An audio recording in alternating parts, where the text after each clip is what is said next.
Well, let's now talk to the governor himself. The Benue State Governor Samuel Ortom joins us live from Abuja. Your Excellency, thank you for joining us on Nigeria Today.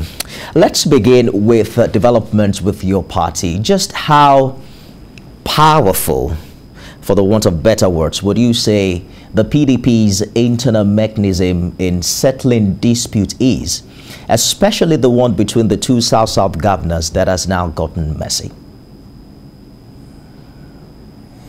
Thank you very much. We're on course. Want to show you that PDP has an internal mechanism of resolving its dispute. You're aware that even the tongue and the teeth, they fight once in a while. It is not unusual for us to have two of our colleagues exchanging words. But I want to assure you that we're on course to ensure that this matter is resolved. Already, the party leadership have taken steps by setting up a committee to look at the issues and try to resolve them. And I want to assure you that there's no cause for alarm. We have passed through difficult times more than what you're seeing here. Mind you, these are just individual differences, but we are going to resolve. We are quite determined, and by the grace of God, I want to assure you that nobody is leaving to anywhere. We are going to resolve this matter, and by the grace of God, the party will continue to forge ahead, because we cannot afford to disappoint Nigerians. Today, as I talk to you, Nigerians are looking onto the PDP in Nigeria to resolve the issues about governance, and especially in 2023. APC have failed. PDP is the alternative for Nigerians to rescue the country and rebuild it. I get your point, Governor Ortom. It's also the same comment that we get from your rival. Just a minute, Governor. It's the same comment we hear from the APC saying that all is well. We are fixing the internal party. Usually this is common with big parties around the world. But sometimes you cannot but wonder if politicians really do have the best interest of the people at heart, especially during electioneering campaign. You hear one of the two governors, for instance, accuse the other of having no traceable development ongoing in his state. And you know, you wonder why this wasn't an issue when he enjoyed the party support during the last election. Look, let me tell you, the whole issue is between two people. They have conflict between themselves. It's not about the party. But like I told you, this matter will be resolved. Just yesterday we met. We're meeting tomorrow. We're meeting next tomorrow. Amongst many other things, including the conflict in Edo, these matters will be resolved, because we cannot afford to disappoint Nigerians. Where we are today, the country is going down, is going far below what we had thought that this present government will take Nigeria to. We appreciate the fact that in 2014, the president and the APC promised Nigerians that they would take Nigeria from top to bottom. They have taken us beyond top to bottom. We are going beneath the earth. And that is the point. So all of us, like we met yesterday and said, we have to sacrifice our personal interests and ego and allow the party to present itself as an alternative to APC to win the 2023 election. That is what we are saying. I think that you also, Governor Ortom, you also reiterated this optimism earlier when you talked about quite a number of things working in the favor of the APC, one of which you mentioned is the legal victory that the party enjoyed with matters arising with the Ebonyi state governorship election. But you also moved from the APC to the PDP. There are people who are wondering if you are worried or concerned that a similar fate may befall you. This is where most people are completely ignorant about the law. I defected from APC to PDP in 2015 election, which terminated in 2019. Now, I defected to PDP before 2019, and I won the election on the platform of PDP. The certificate I have was written clearly, Samuel Ortom of the PDP. I have not defected from PDP to any political party. That is the difference, you know. So I am C in PDP, and no one can question my victory in PDP. The issue of 2015 to 2019 is bygone. I have completed that assignment. I have completed my first tenure from 2015 to 2019. But in 2019 to where I am today, I'm in PDP. I have not defected. If I had defected, then people can take me to court or raise issues with me defecting. But today, I'm in PDP, and there is no cause for alarm. I'm ready to go. I get your point. So it sounds like, well, I won elections on the platform of PDP. I'm right back where I was.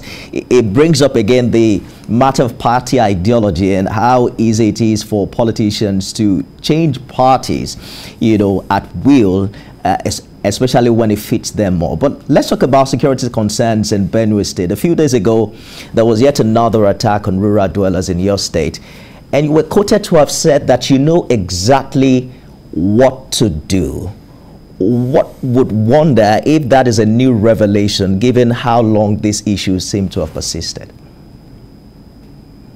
Well, let me tell you that, first of all, party is a game of interest. So you work where your interest is, and especially where the interest of your people. For me, defecting from PDP to APC was in the interest of my people. Defecting from APC to PDP was in the interest of the people. That was why they voted me. When I defected in APC, in PDP to APC, they voted me. And eventually, when I defected from APC to PDP, they also voted me. So that clearly shows that I am working with the people themselves. Now, coming to security concerns in Benue State, the renewed attacks, like I keep saying, the federal government is complicit because they are part of it. They have defended the Fulani herdsmen for attacking our people and killing, maiming, raping, and destroying the ancestral land of our people because of the agenda they have to take over our land. It is very clear to even the blind men. They can feel what the federal government is doing, because if federal government wants to stop this carnage, the evil that is going on against our people, that would have been done long ago. They have the capacity. I don't have the security apparatus to stop these people, but they do have. But they have refused to do it. And they defend these people, carrying AK-47, coming from Niger, from Mali, from Senegal, from Cameroon, from Mauritania, from Libya, to attack and kill our people. And one thing, it is very, very clear. The renewed attacks on our people, those people are not coming with herds of cattle. I made earlier reference to your comment. And killing our people. Governor Tom, there was an earlier comment where you specifically did mention that you now know what to do. And also when you say that you do not have the capacity, I mean, it sounds a bit strange because governors are expected to be the chief security officers of their state. There is even a special fund for, you know, special cases like this. Why does it seem that state governors appear helpless in the face of rising insecurity, when that is what they were voted to do in the first place? We believe in the rule of law and due process. The Constitution clearly stated that the issue of security and security personnel is rested with the federal government. Mind you, we're in a federation, and the federal government has the responsibility of securing, sponsoring, funding, and ensuring security of lives and property. Governors are just mere security chief executives of their state, but it is the responsibility of the federal government. This is where we have a challenge. So it is not we, it It is the federal government. When you talk to a commissioner of police, when you talk to the commander of army or civil defense or DSS, they will take you that they are receiving orders from Abuja. That is the point. So it is their responsibility. And the issue of security of lives and property of our citizens is purely the responsibility of the federal government. We support, we provide logistics, we provide funding, we provide help. We encourage our people to work with them. All right, talking about supporting with logistics and funds, because of time, Governor Ortom, another concern now is the plight of internally displaced persons in Benue State. Just how have you been able to cater to them, since it seemed to fall in line with what you just talked about? We have been abandoned by the federal government completely, so that we can cave in, so that we key into their own evil agenda of allowing the people to take over their land and so on. That is the whole thing. Otherwise, we would have thought that a challenge we have today, over 1.5 million people, after the projected figure of 7 million people, the federal government would have been concerned. They have not cared about that. They should give statistics to Nigerians, how much they have provided as help to our people. They will not be able to do this. What they be just, what they is peanuts when they bring this thing. But my government, because it's my people, I cannot run away from them. We are doing our best. The faith-based organization have been supporting other groups and other states like Rivers, like Akwa Ibom, like Taraba have provided help. The Victim Support Fund have been of assistance, and many other spirited groups and individuals have come in to support us. But what the federal government is doing is a clear indication that they want us to be eliminated from our land, so that there are people from other nations of the world will come and take over. That is their own plan. It's and a good place to live in, Governor Ortom.